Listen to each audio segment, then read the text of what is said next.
किसान भाइयों राम राम सा। अभी अपन बात करेंगे इस वीडियो के दूसरे पार्ट में दीपक जी से। दीपक जी, मेरा अगला क्वेश्चन आपसे है, जो मारवाड़ी में अपने हिंदी भाषा में गंधर्व कहते हैं और अंग्रेजी में सल्फर कहते हैं, उसका प्रयोग और उसके बारे में सबसे पहले मैं जानना चाहूँगा, ये सल्फर है क्या? किसानों को इसकी जानकारी दें। सही।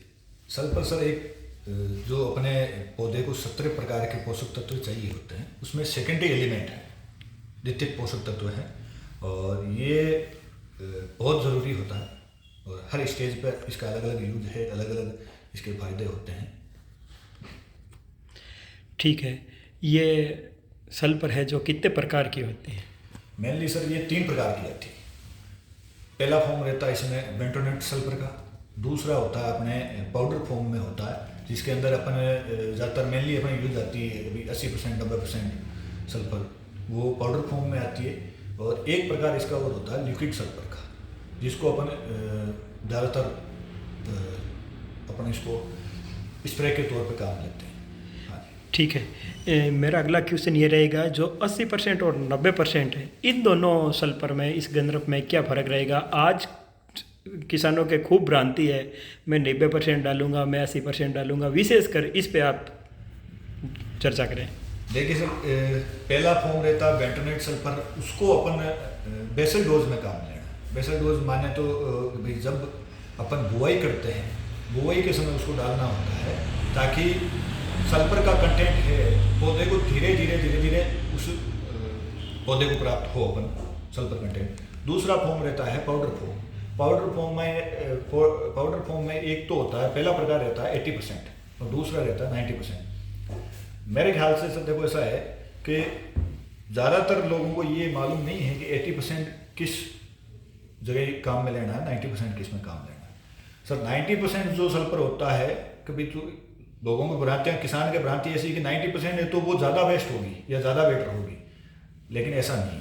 90% एक सल्फर है जो पौधे को एलिमेंट मानो आप, खाली एलिमेंट यानी पोषक तत्व के तौर पर काम आती है, जबकि 80% सल्फर है जो पोषक तत्व के साथ साथ फंजीसाइड के तौर पर भी उसका यूज होता है। अच्छा। ठीक है, इसके सल्फर के फसलों में क्या क्या फ़ायदे हैं वो बताइए। सर देखो 80% सल्फर होती है, उसका मेनली मैं 80-90 आप जो भी सारी सल्फरों का मैं आपको साथ में बताता हूँ। पहला तौर पे सल्फर जो एक हल्का फंजीसाइड होता है, फंजीसाइड के तौर पर उसको यूज में आता है। दूसरा उसमें आता है कि जब सर्दी या पाले की स्थिति हो और बहुत ज़्यादा सर्दी होने पर ये पौधे के अंदर गर्मी पैदा करने के लिए भी अच्छा यूजफुल काम आता है, क्योंकि पौधा खुद सल्फर जो कंटेंट रहता है, जो खुद हीट बनाता है, हीट उत्पन्न करता है। हीट उत्पन्न करने से क्या कि सर्दी के अंदर जाड़े की स्थिति में या पाले की स्थिति में वो रूट ग्रोथ करने में बहुत डेवलपमेंट में, ये रूट डेवलपमेंट में बहुत अच्छा इसका यूज है। और इसके अलावा भी इसका जैसे जीरा हो गया, सरसों हो गया, इनके अंदर ऑयल कंटेंट बढ़ाने में बहुत ये अहम भूमिका निभाता है। जैसे अपन आज की डेट में सरसों है जो ऑयल फैट के आधार पर उसको खरीदते हैं, तो उसके अंदर सल्फर का बहुत अच्छा योगदान है। और इसके अलावा सर अपने सल्फर का प्रोटीन स्टार्च जो पौधे में नई पत्तियां बनाने में करने में, इसमें भी अच्छा इसका योगदान है। और पौधे में नई पत्तियां में जिसे क्लोरोफिल यानी कि पत्तियों के अंदर क्लोरोफिल होता है, उसको निर्माण में भी अच्छा सहयोग है। और इसके अलावा जैसे प्याज हो गया, लहसुन हो गया, काफ़ी जैसे गोभी वर्गीय सब्जियां हो गई, इनमें एक तीक्ष्ण गंध जो इनकी अलग ही महक आती है, वो सल्फर कंटेंट के कारण आती है। देखो किसान भाइयों, अपने को सिर्फ यही पता था कि गंधर्व है जगह खाली एक जीरा में नागनी चाहिए, ये गंधर्व का कहीं कहीं फ़ायदा है जगह आपा ने बताया।